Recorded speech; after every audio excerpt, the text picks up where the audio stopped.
Now that we are power back, welcome back to some more Stormworks. I'm StormRunner Gaming, and today I am back here with the blade once again. But in this episode, I'm going to be showing you guys a lot of the how-to controls on how to actually drive the boat properly. I know I did mess up a few things in my last video on where I was just showing off the boat, and I'm taking a first look at it. But I'm going to go to first person here.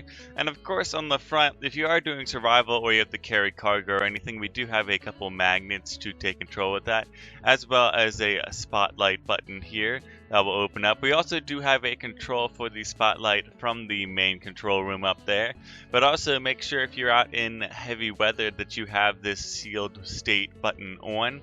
That means that is sealed. As well, on the bow of the boat, we do have control of the water turrets as well as the horizontal and vertical movement of them.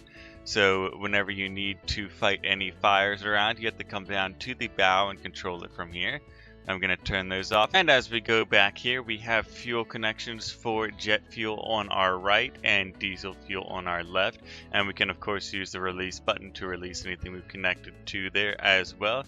And we do have the same connections on the other side if you do have to bring anything over to them, with the same release button as well. And if you do need to get to the jet engines for any reason, you do have the toggle button there, as well as this hatch down to the logic. And if you do want to make a custom crate with the rails, you can also carry something on the back end here with cargo. And if we do also need to tow anyone, we have a down and up control right here for this. And of course, if you guys are carrying anyone around, we do have plenty of seats on here inside the boat, either in that room right there, or you can go below deck to any of the other rooms to carry people in the survival mode. Yep, definitely down here. And then we can go back up, and now I'm going to be blabbing on about the controls a little bit for driving the boat itself, whether that be the auto park or whatever else. So of course we do have the foghorn and all lights for the boat control right there, but we also do have the interior lights, which turns on those cool blue lights right there, and the jet lights as well. And here, one thing about the hydrofoils as well, you have to be going below, I think it's 30 knots to turn on the hydrofoils. I messed that up in the other episode, but our ignition is on right now.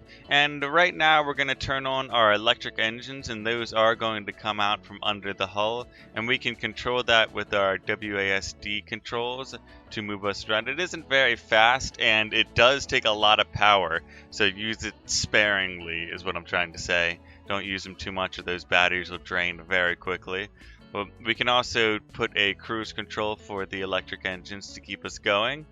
I'm going to turn that off now, and we can start up our jet engines now. And the generators actually is automatic for this boat, so it will move as the jet speeds up. And this throttle, if it's at 0, that means you're going to be running, but if you turn it up all the way to 1, it'll stop everything and stop the boat. So we want to keep that at 0 as we're moving forwards with our jets now. And as we can see, the generators are going up. And if we do push the generators already up to 1, we may get too much power when we're driving, and we may take off actually. So you want to be careful of how much power you put on those generators. I'm going to increase our jet throttle here, and we can get it up to speed. And I believe this is actually in knots, but I'm not exactly sure if it's knots or meters per second, but I'll check that before the end of the episode for you guys. But now we can turn that off, and we can see that the jet engines are active as well. And of course, we already do know how to use the autopilot. You input a GPS input, and it'll take you there with whatever power you are using. Of course, we have that spotlight control in here as well that we can open.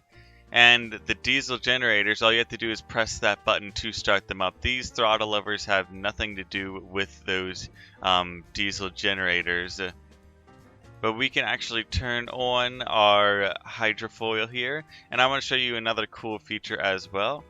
If we start the jet engines up again, Okay, we've got them active. And these two throttle levers are actually controlling the pitch and everything for the boat here when it is on its hydrofoil. So if you do have a crate on the front or a crate on rails on the back, you can control your pitch here with these two to make it level on that hydrofoil. And yeah, those are those controls. I will get to the auto park in a minute. We are actually going to take ourselves off of the jets for a second and look at the anchor.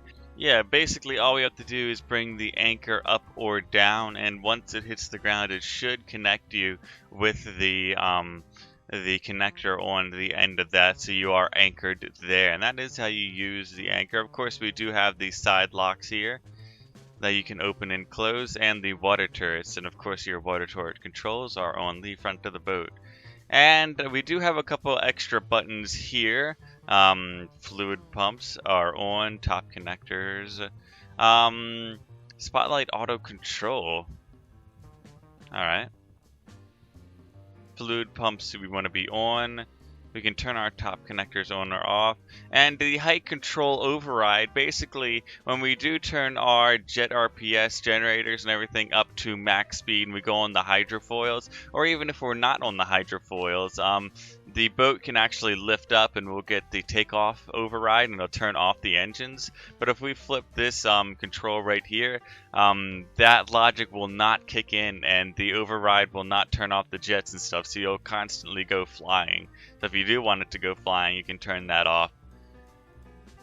And jet control as well, we can turn off and turn the max power on, but that will cause some problems with the things overheating, as I found out in the other episode the other day. Alright, we can turn on our electric engines real quick here. And one other note that I remember about the jet engines, be very careful while using them of power consumption, but also the jet engines can actually flip over the boat itself, so make sure it does not flip you over.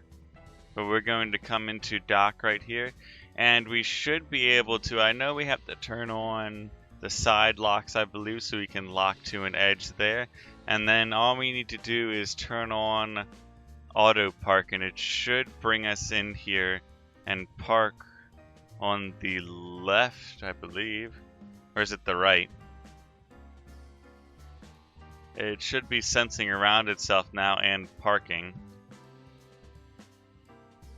There we go. It seems to be going to that wall really slowly, and it does have two propellers on the side that it is using to move itself towards there. As we can see, the little propellers pushing it towards that wall, and it should connect us up with that wall nice and gently.